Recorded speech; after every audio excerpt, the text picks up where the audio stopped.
Olá! Você sabia que o Brasil é um dos países pioneiros na pesquisa psicodélica?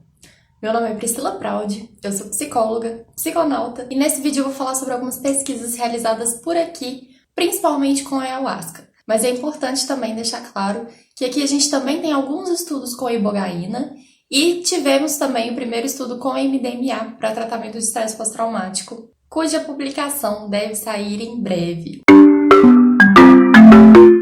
O Brasil é um dos poucos países onde o uso da ayahuasca é legalizado. A bebida foi criada por povos amazônicos do Peru, Venezuela, Colômbia, Equador, Bolívia e Brasil.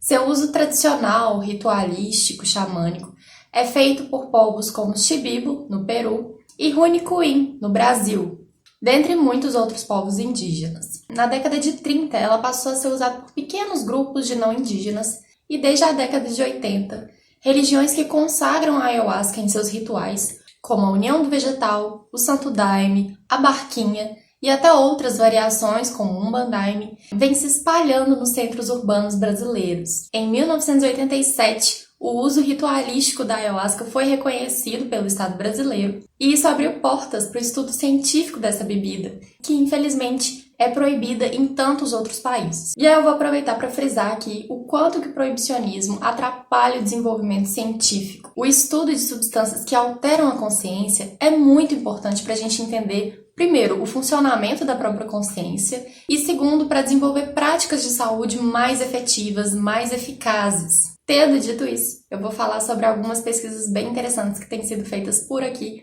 com a ayahuasca. Em 2012, a equipe do Instituto do Cérebro da Universidade Federal do Rio Grande do Norte, que conta com nomes como Braulio de Araújo e Siddhartha Ribeiro, lideraram um dos estudos mais importantes feitos com a ayahuasca, que se chama Vendo de Olhos Fechados, Bases Neurais de Imagem Avançada após a ingestão de ayahuasca. Nesse estudo, eles estavam interessados no fenômeno da miração, que são aquelas imagens que a gente vê sob efeito da ayahuasca de olhos fechados. Para isso, eles recrutaram 10 usuários experientes de ayahuasca e fizeram exames de ressonância funcional magnética antes e depois da ingestão de ayahuasca. Além disso, esses sujeitos também foram submetidos a algumas escalas psiquiátricas antes da ingestão de ayahuasca, 40 minutos, 80 minutos e 200 minutos depois da ingestão. Foi então pedido que eles executassem algumas tarefas, divididas em 3 etapas. Na primeira etapa, eles mostraram diferentes imagens de pessoas, animais e árvores. Na segunda etapa, foi pedido para que eles fechassem os olhos e gerassem mentalmente as imagens que eles tinham acabado de ver.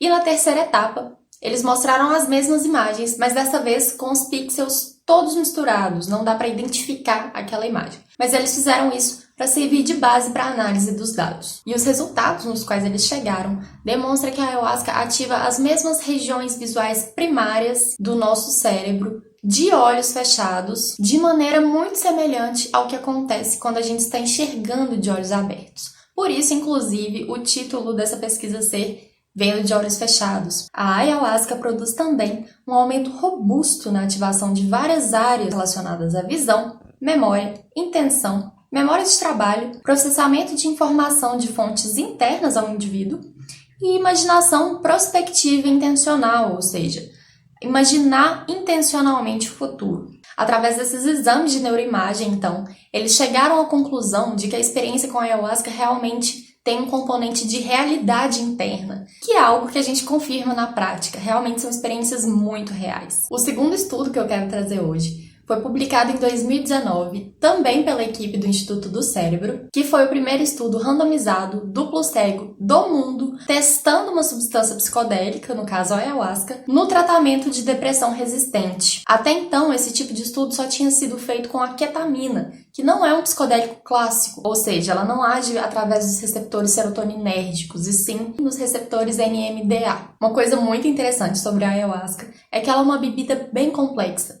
Ela tem o DMT, que é considerado uma das principais substâncias psicoativas, mas também contém arminas, armalinas e tetrahidroarminas, que além de terem um papel de inibidor de mal, fazendo com que o DMT seja ativo na forma ingerida, essas substâncias também apresentam efeitos antidepressivos. E nesse estudo eles usaram uma ayahuasca fornecida por uma igreja da Barquinha, no Paraná. E os resultados dessa pesquisa são bem interessantes. A severidade da depressão caiu nos dois grupos, tanto no grupo que tomou ayahuasca quanto no grupo placebo. Mas as pessoas que tomaram ayahuasca melhoraram significativamente mais do que aquelas do grupo placebo. E se torna necessário então entender por que o efeito placebo foi tão alto nesse estudo. Grande parte das pessoas que participaram desse estudo eram pobres ou se encontravam em algum tipo de vulnerabilidade social. E para fazer esse estudo, elas ficaram hospedadas em um hospital bem confortável, sendo bem tratadas e recebendo atenção de qualidade. Ou seja, só delas estarem em um ambiente melhor do que o que provavelmente elas vivem, elas melhoravam. E esse é um ponto muito importante para a gente refletir.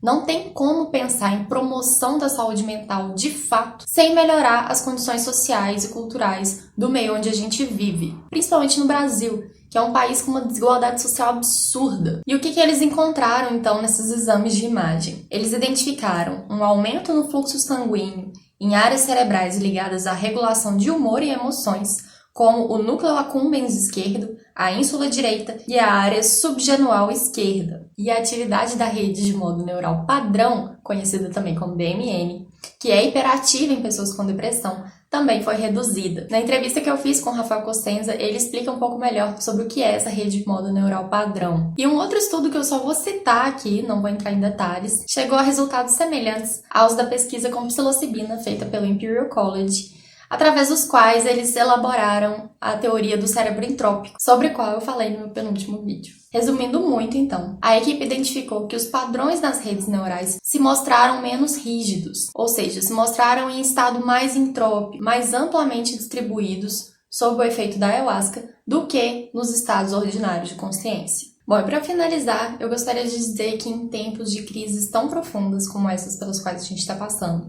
que é ao mesmo tempo ambiental, social, cultural e psíquica, é importante que a gente olhe para trás para reconhecer e valorizar tudo aquilo de melhor que a gente já fez nesse país, para que a gente se inspire, então, a construir uma sociedade melhor. E para isso é importante que a gente invista no nosso desenvolvimento científico, uma ciência que dialoga respeitosamente com a cultura do seu próprio país, com os povos indígenas que aqui habitam e com as várias práticas espirituais e religiosas que a gente tem por aqui.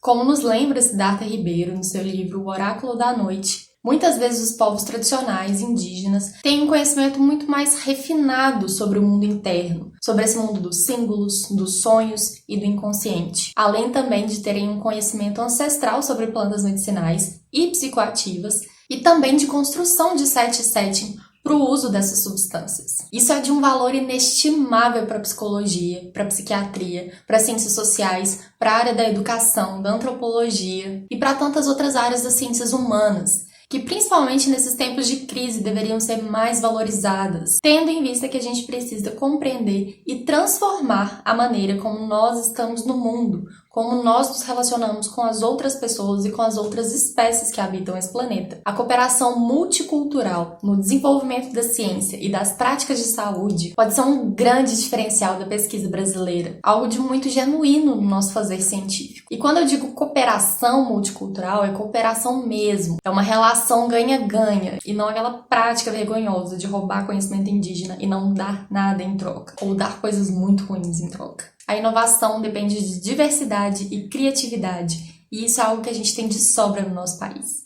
A gente precisa, então, valorizar e defender a diversidade cultural do Brasil e, claro, defender o investimento na ciência, na universidade pública brasileira. Afinal de contas, o conhecimento deve ser de todo mundo e todo mundo tem que ter o direito de usufruir dos avanços tecnológicos e científicos que a nossa humanidade produz. Só assim a gente vai conseguir evoluir como espécie, como sociedade. E aí, você já conhecia esses artigos? Deixa nos comentários o que você achou, se você concorda ou se você discorda de alguma coisa que eu falei. O importante é a gente fazer um debate construtivo e saudável sobre esses temas.